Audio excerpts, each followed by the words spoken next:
I'm not making light of the fact that San Francisco has a severe homelessness problem, but I am calling bullshit on the one homeless person that Eddie knows personally is currently in the cell. You're it. Also, the alarms have been going off for quite a while, with zero response from security. I guess they're cool with the potential breach of a dangerous alien parasite. Remember that one that's loose in Malaysia? Yeah, good times. Also, even if security's not there, where the f*** did Dr. Slate go? He was only supposed to distract that guard for a couple of seconds, right? Do the garage guards not have a car? Are they just expected to run from their posts every time there's an issue? That doesn't seem efficient at all. So this is just like the indoor speeder chase in Return of the Jedi, except not good. What? Where the hell did he go?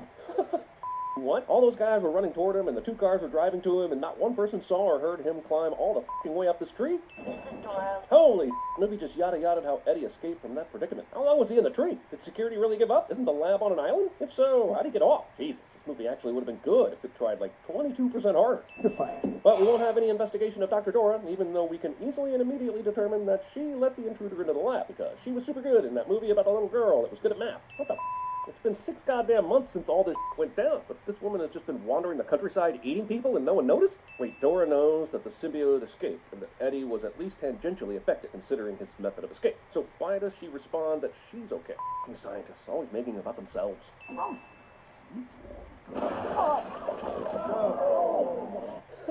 The movie can speed bag my ass, but you can tell that Tom Hardy's going for it. And this scene alone deserves a send-off.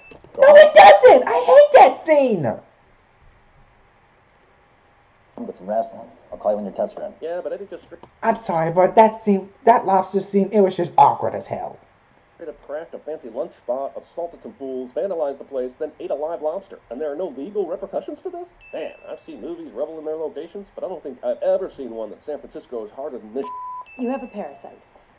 They're not exactly sure how you got it. Man, this hospital's wicked cool. They even let ex-girlfriends who are attorneys reveal sensitive medical information to the patient. Never gonna happen.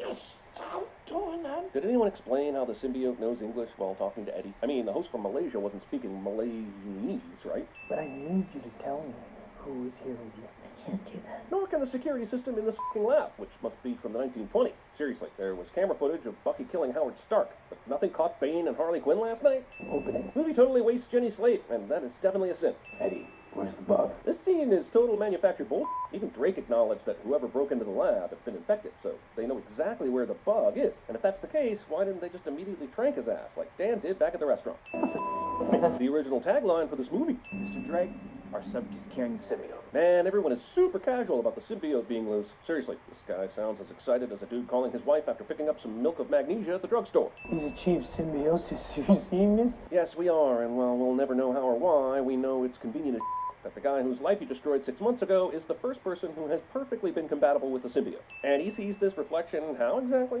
Is this a power, or just a lazy scriptwriting device to show us Venom for the first time? I lean toward the latter. Fuck Well, you. a lame way to show us Venom for the first time. I get that Drake is a rich and powerful guy, but he can't get away with launching militarized drones on a crowded public street, can he? Also, at this point, several drones have exploded on the streets of San Francisco, so why are all these cars continuing to car? Treese, do not let him get away. Thank God Drake says this, because the first time, Treese, bring me back my creature. and the second time, Do not let him get away. Do you understand me, Treese? clearly didn't take. Look, there have been some scenes with some decent CGI in this movie, but this is not one of those scenes. Fuck Oh, you! trapped in the middle of two bad guys drive evil black SUVs cliches. Eyes, lungs, Ah, there we go. pancreas. So many snacks, so little time. Apparently, when the full Venom is unleashed, so too is a weird accent that wasn't at all there in Eddie's head. I mean, at this point, you're just wasting ammunition, right? I am Venom, and you Roll credits. are mine. Roll symbiotes. Yep. Cooperate, and you might just survive. That is the deal.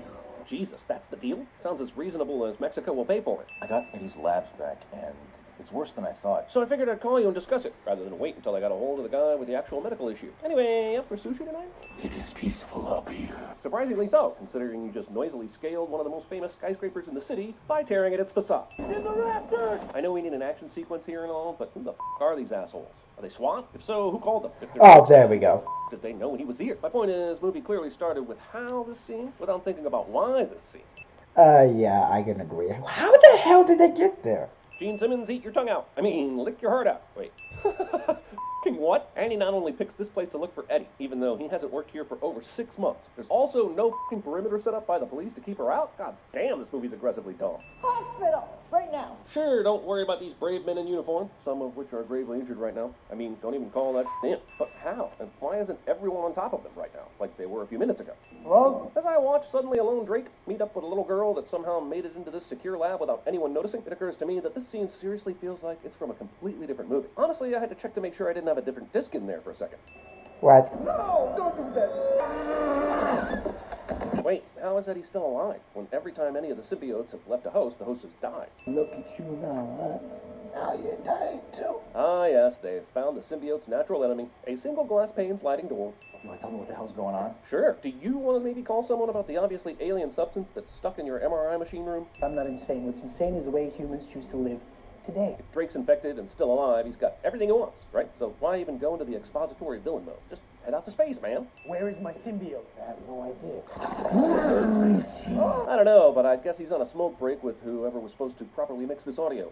You know what you're gonna do? You're gonna walk me to death? This is a great question, considering they've killed many people right there in the lab and had no problem disposing of the bodies. But in Eddie's case, they're going to treat him like Paulie and Christopher treated the Russian on The Sopranos.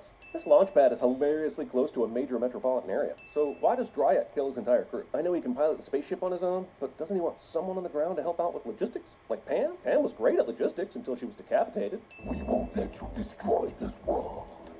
You die. Yay! A fight between two evenly matched creatures, in which we have no clue how one can defeat the other. Also known as the Man of Steel scenario. And it must be a complete coincidence that this CGI fight occurs at night. Ah, good to see that accelerated alien species still ultimately settle things between each other with a little punching and kicking.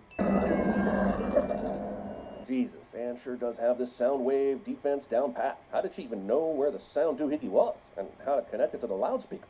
Oh, cool. Now the humans are punching each other. That totally makes a difference in my investment in the outcome of... Sorry, what's going to happen if the bad guy's bad? Oh, Venom's trying to George Clooney riot Sandra Bullock. This is a perfect place to put our Skyfall outtake, but it's so exactly Skyfall that instead I'm going to award it 10 extra cents.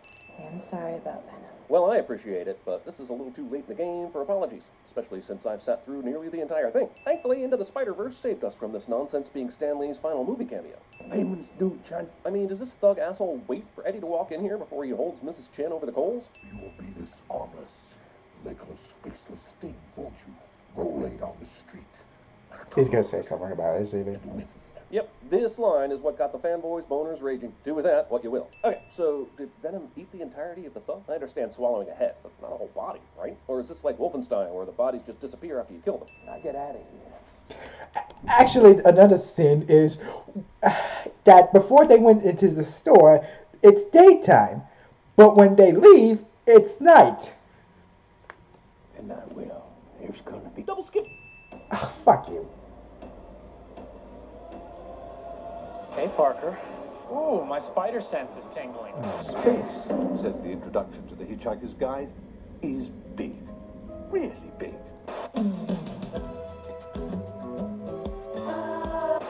Bunny!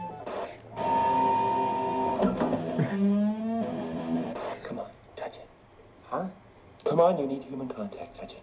I will not touch it. Hello, kid. For the record, would hit it. No ticket. So let me the f***ing off! Maria. Most beautiful song I ever heard. You have a brain tumor, Eddie. It's not a tumor. I'm not surprised they didn't make any mentions or sins or taking off sins for She-Venom.